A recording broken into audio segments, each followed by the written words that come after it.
Welcome back to the show. Yeah, it's time. This needs to be washed badly. It's actually the very first day. Roy didn't slip. It's actually the very first cold day of Arkansas.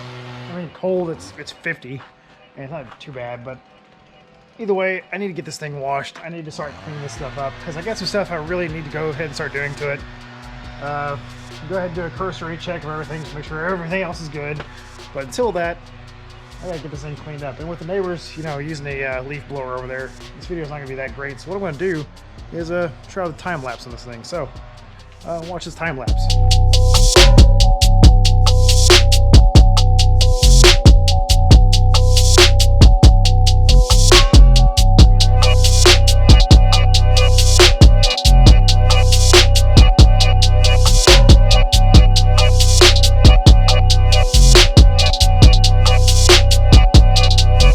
Think mud's all fun and games. Ton of fun. I always love mud. And that's a deep clean. Yeah, got a little bit of mud on the old face. Got a lot of mud on the element also. Took the front bumper off so I could really get in there and get some of that crap off. And that mud was so thick that it just gets everywhere and just kind of plates on stuff, and I let it dry so it'd be a little easier to clean off.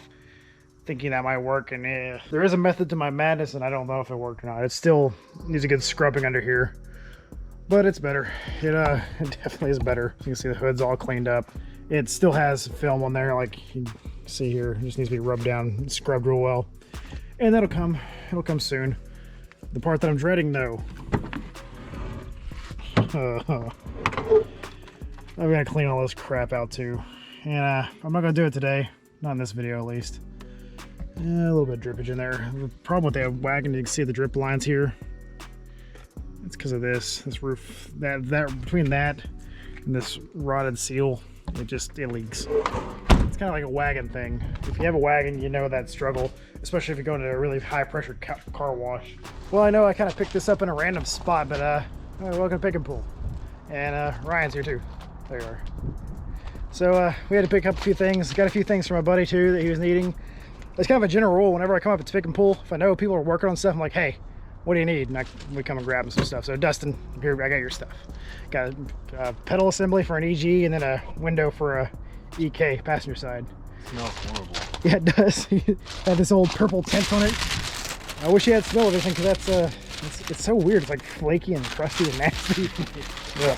Everything's sparkly. Yeah, it's probably like filled with like asbestos, I'm sure. But anyway, yeah, I got basically what I needed was power steering stuff for the wagon, because if you noticed in the last couple of videos, it's squealing really bad, and that was because the way I have the supercharger set up. Speaking of supercharger, check out this.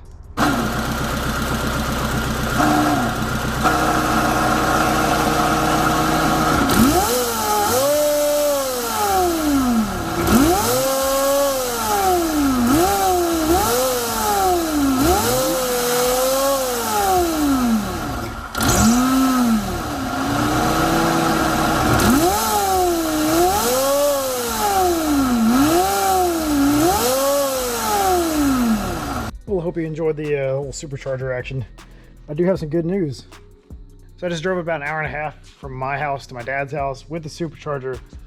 The belt on, everything good. I didn't have the clutch engaged because I wasn't making boost on it, but it is all functioning and all. Nothing rattled loose, nothing was going crazy. So that's really, really good news. So that's telling me that that's going to work. All right, now the fun part. I've got my pile of intercooler piping. I've got my blow-off valve. I got to wire up the clutch for the engagement of the supercharger, and then we'll be cooking with fire very, very soon. So I'm going to leave you on that cliffhanger. So until next time, guys, peace.